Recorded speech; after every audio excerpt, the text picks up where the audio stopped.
이런 요건들 때문에 걱정이 돼서 한번 문자를 주신 것 같은데요. 저는 두 가지로 한번 나눠볼게요.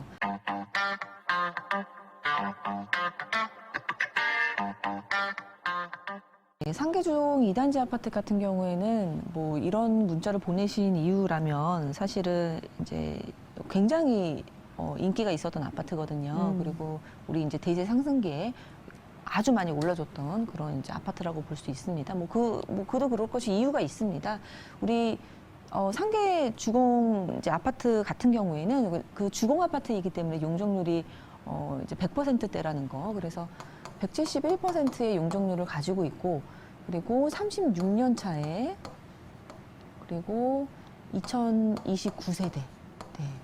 이렇다 보니까 재건축에 상당히 적합한 그런 조건들을 가지고 있습니다. 그래서 우리 2단지뿐만이 아니라 뭐 6단지, 뭐 5단지, 3단지 이 상계동 일대에 있는, 그리고 노원구에 있는 그런 주공 아파트들이 상당히 주목을 많이 받았습니다. 그래서 최근 뭐 4년, 5년간에 정말 많이 올라줬던 그런 자치구로서 우리 25개 자치구 중에서 제일 많이 올랐다라고 말해도 뭐 과언이 아닐 정도로 잘 올라줬거든요. 그래서 많이 올라줬기 때문에 지금 뭐 뉴스에도 나오고 뭐 하락한다 뭐 이런 얘기들이 이제 많다 보니까 뭐 경기도 안 좋고 뭐 금리도 오르고 이런 조건, 그러니까 이런 요건들 때문에 걱정이 돼서 한번 문자를 주신 것 같은데요.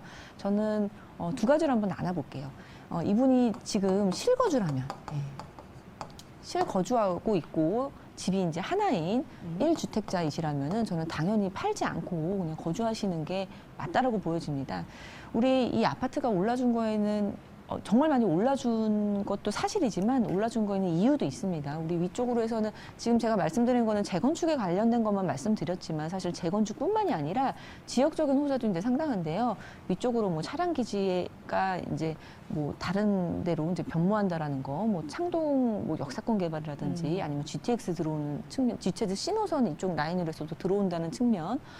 그리고 7호선과 4호선이 있다라는 그런 입지적인 장점 때문에, 그리고 게다가 또 여기는 학군도 상당히 좋거든요. 그 이제 노원구 중에서는 이제 뭐 상계동, 하계동 이쪽이 이제 상당히 좋기 때문에 그러한 부분 때문에 올라줬지만 올라준 만큼 좋은 아파트라고 인지를 하시고, 지금 사실은 뭐 아파트 가격이 어떻게 항상 오르기만 하겠습니까? 하지만 이제 큰 시계로서 보면 우상향하는 것은 맞거든요. 그리고 우리가 살고 있는 곳이고 또 좋은 조건들을 많이 갖고 있기 때문에 가격 하방 압력이 다른 지역보다는 그래도 있을 것이라고 생각이 되고요. 내가 살고 있는 곳이기 때문에 조금은 뭐 이렇게 등락이 있어도 그거는 우리가 그냥 갈 수 있는 거거든요. 우리가 주식처럼 주식이 좀 내려갔다고 해서 아예 쓸모가 없잖아요. 월세가 나오는 것도 아니고. 하지만 집이라는 것은 내가 살기도 하고 뭐 월세를 받을 수도 있기 때문에 그러한 부분을 감안하신다면은 실거주거나 아니면 1주택자이시라면은 당연히 갖고 가시는 게 맞다라고 보여집니다. 네. 그리고 만약에 우리가 다주택자다. 네. 다주택자다 하면은 저는 한 2년 전 가격보다 높은 가격이라고 하면은 과감하게 지금 처분하고 나가시는 것도 좋다라고 생각이 듭니다. 일단 다주택자이시라면은 세금적인 부분에서도 좀 고민이 있으셨을 거고, 그리고 언제 사셨는지는 모르겠지만 언제 사셨건 간에 이제 굉장히 많이 차익을 보셨거든요. 그래서 지금은 이제 양도소득세 중과 유예 기간이기 때문에 양도소득세 중과 유예도 받으면서 뭐 과감하게 저는 뭐 처분하셔도 충분히 수익을 올렸다라고 말씀드릴 수 있겠고요. 그리고 만약에 내가 팔지 않아도 자금적으로 여유가 있어 하시는 분들은 올 12월까지는 조금 기다려 보시는 것도 좋을 것 같습니다. 지금 저번 주에 정부에서 이제 발표가 나왔는데 우리 주택 규제를 이제 완화하겠다라는 걸 그걸 얘기하면서 거기 이제 한 파트에 임대사업자 관련된 부분이 있습니다. 임대사업자 관련된 부분, 우리 임대사업자 같은 경우에는 민간이 임차인한테 이런 아까도 말씀드렸지만 뭐 보증보험을 해준다거나 아니면 5% 상한을 지키면서 이제 임대를 잘 운영을 한다던가 하는 그런 그렇게 서로 이제 상생하는 그런 이제 임대인으로서 활동하는 그런 부분도 있지만 네. 내가 지켜야 되는 의무라든지 뭐 지키지 않았을 때는 벌금을 낸다든지 하는 부분이 있기 때문에 혜택들을 주어왔습니다.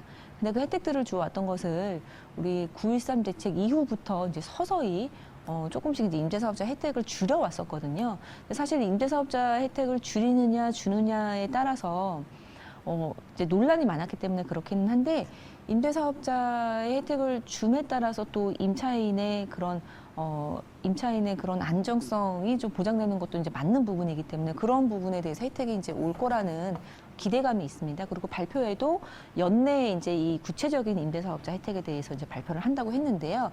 여기에서 우리가 좀 염두를 해둬야 될 게 종부세, 종부세 합산 배제라든지 양도세, 뭐 장특공제, 뭐 이런 부분도 생각해 볼 수 있고, 그리고 지금은 폐지가 된 아파트의 임대사업 등록이 또 부활이 될 가능성도 상당히 있거든요. 그래서 28평이면은 이제 60제곱미터가 넘기 때문에 또 84제곱미터 이하로는 아파트가 받아주게 될지, 60제곱미터 이하로는 또 받아주게 될지 그런 부분도 조금 이제 아직은 아예 미정이기 때문에 12월까지는 좀 발표나는 거를 지켜보시고 임대사업자 혜택이 있다고 하시면 뭐 84제곱미터 이하는 뭐 임대 등록을 아파트를 받아준다. 그리고 종부세 뭐 합산 배제를 해준다. 뭐 양도세 완화를 해준다. 이런 부분이 있다고 하면은 저는 이 상계주공 2단지 같은 경우는 임대사업 등록해서 그냥 장기적으로 갖고 가셔도 부담 없이 갖고 가셔도 좋을 것 같다라는 생각이 듭니다. 예, 이렇게 네. 정리해드리겠습니다. 네.